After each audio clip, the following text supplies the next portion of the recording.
A day in the life of an ancient Roman citizen.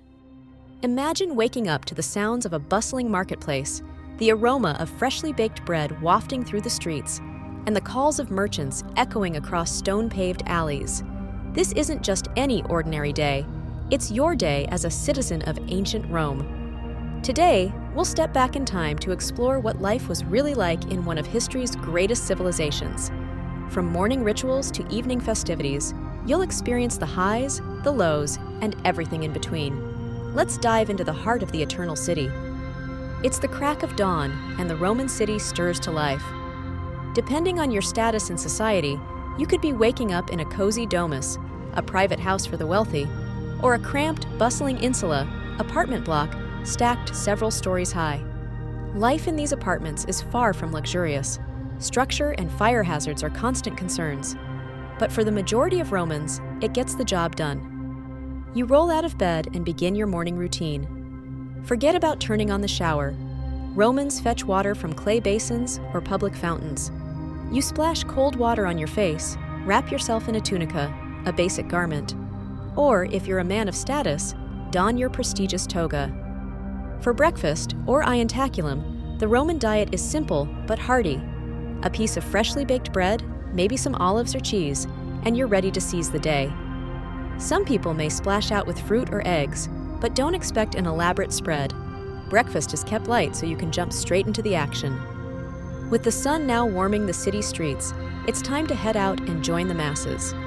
You step outside and are immediately greeted by the symphony of Roman life. Merchants advertise their goods with loud cries. Bakers tend their ovens.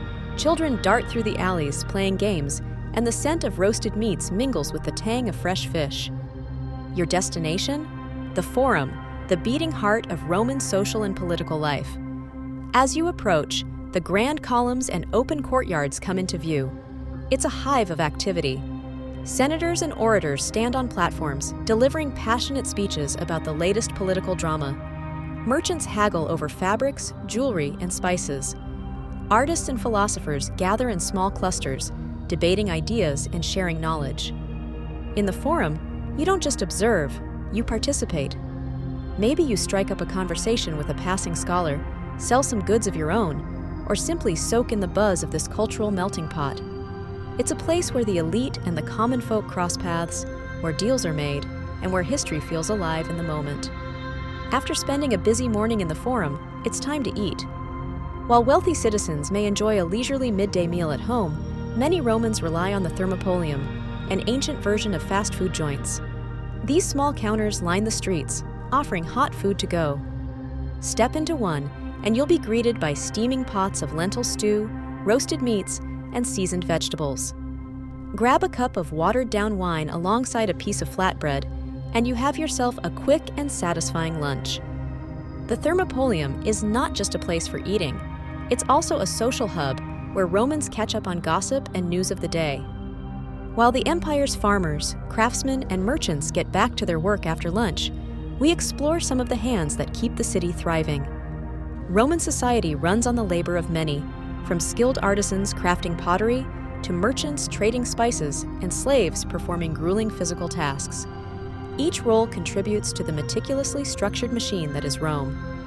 With the hardest part of the day behind you, it's time for a uniquely Roman indulgence, an afternoon at the public thermae, bathhouses. These iconic institutions are more than just places to bathe.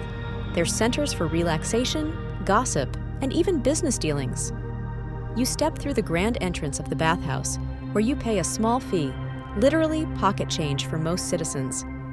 Inside, the space is divided into several areas: the frigidarium, cold room, the tepidarium, warm room, and the caldarium, hot room. You start by sweating it out in the caldarium, letting the steam loosen your muscles. Next, you head to the tepidarium for a warm soak and finally cool off in the refreshing waters of the frigidarium. But bathing is just the beginning. You could get a massage, listen to poets recite verses, play board games, or engage in heated debates with fellow bathers. For just a few hours, the pressures of Roman life melt away, replaced by the soothing hum of communal living. As the golden afternoon light softens, the city comes alive with entertainment. If you're lucky or wealthy, you might head to the Colosseum for a gladiatorial spectacle. You walk into the arena, where the roar of the crowd is deafening. Below, fierce warriors engage in combat, showcasing strength, courage, and skill. Between matches, exotic animals, lions, elephants, and more, are paraded or pitted against one another in bloody contests. For a gentler form of amusement, there's always the theater. Roman plays range from slapstick comedies to thought-provoking dramas, often adapted from earlier Greek works. The actors wear exaggerated masks to amplify their expressions, making it easy for even the back row audience to connect with the performance. Chariot racing is another beloved event. The Circus Maximus, one of Rome's largest arenas, fills with excited spectators. The stakes are high, the competition fierce, and the energy electric. Whether you cheer for the blues, greens, reds, or whites, Rome's famous racing teams, the thrill of victory or agony of defeat is contagious. As the sun sets over Rome, it's time to return home. Evenings in Roman households are intimate affairs, filled with family, conversation, and tradition.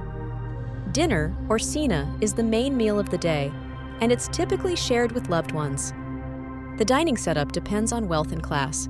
The wealthy recline on couches in a dining room called the triclinium, enjoying multi-course meals featuring roasted meats, fish, vegetables, and fruits. Flavored with honey and imported spices, Roman cuisine is surprisingly diverse and inventive. For those less fortunate, dinner is simpler, but no less fulfilling. Perhaps a bowl of porridge or a vegetable stew shared with neighbors.